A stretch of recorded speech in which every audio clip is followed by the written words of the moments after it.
Hello. Woo! My name is Lauren McFarland, and I worked on communication skills training this semester. So I'm currently taking a communications class through MiraCosta College, and it's teaching us how to communicate with others and become better at communicating with others, whether it's being a more active listener or just being able to communicate like verbally better with others, like using more we language instead of blameful language. Basically, that's what we've been learning. So specifically this semester, I worked on verbal communication. I wanted to become a better verbal communicator because sometimes I tend to struggle in difficult styles and conversations. So first you have to know what is verbal communication. So verbal communication is defined as a kind of communication where people use either spoken or written words to convey their message and information to others. So my goal was to become more comfortable speaking to others in difficult conversations, like intense moments and that sort of thing. So I planned on using this information that I learned in class. I chose to work on verbal communication because it's needed in school, at work. For example, I'm a server right now at California Pizza Kitchen. So my job is talking especially to strangers, which can be uncomfortable because I don't know them and they don't know me. So that was one thing that I felt like I could do better, and it make me get better tips and that sort of thing as well.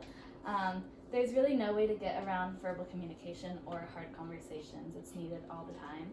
So verbal communication is important for many reasons, but here are a few.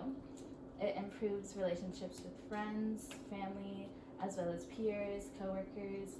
It builds trust, improves productivity when working with others, and conveys information more easily and clearly. So while working on this interpersonal skill, I tried to employ a few techniques. During this class, we listened to various TED Talks and that sort of thing to try to teach us different techniques we could use. So one of them is to listen actively. Another is to pace yourself. I tend to rush through, especially when giving like classroom presentations and that sort of thing. So trying to talk slower and so that way people can hear me better. I tried to be clear and hold myself with confidence. I had some of you all take surveys to influence exactly how I work on my communication skill.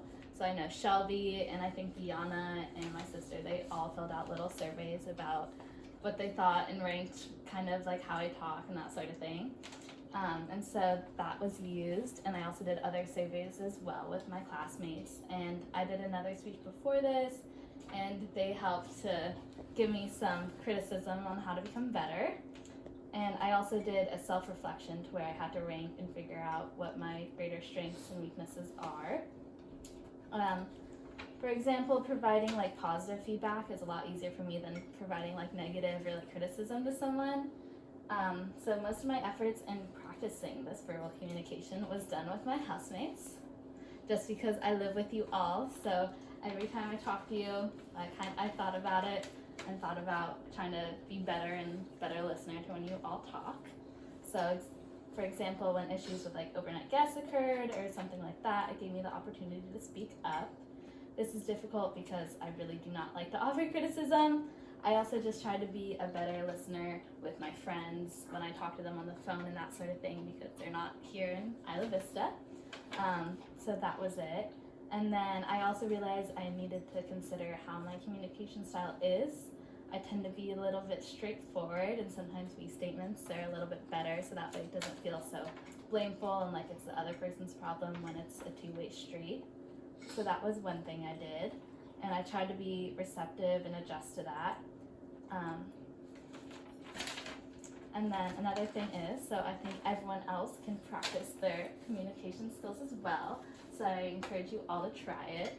One of them was we listened to this one TED Talk, and it talked about how even a few minutes of silence can help someone be a better active listener. So if you can all try to get like 5 minutes of silence and just like taking your thoughts and that sort of thing. Another thing you could also do is in like loud, noisy environments is to try to like figure out what sound is which, because that can help you to focus on the one you want to. Like say you're in a busy cafe and a friend's talking to you, sometimes the noises can be a little bit overwhelming, so learning to tune in and be like, oh, that's my friend's voice, I should be listening to that, can be helpful. So allow yourself a few minutes a day.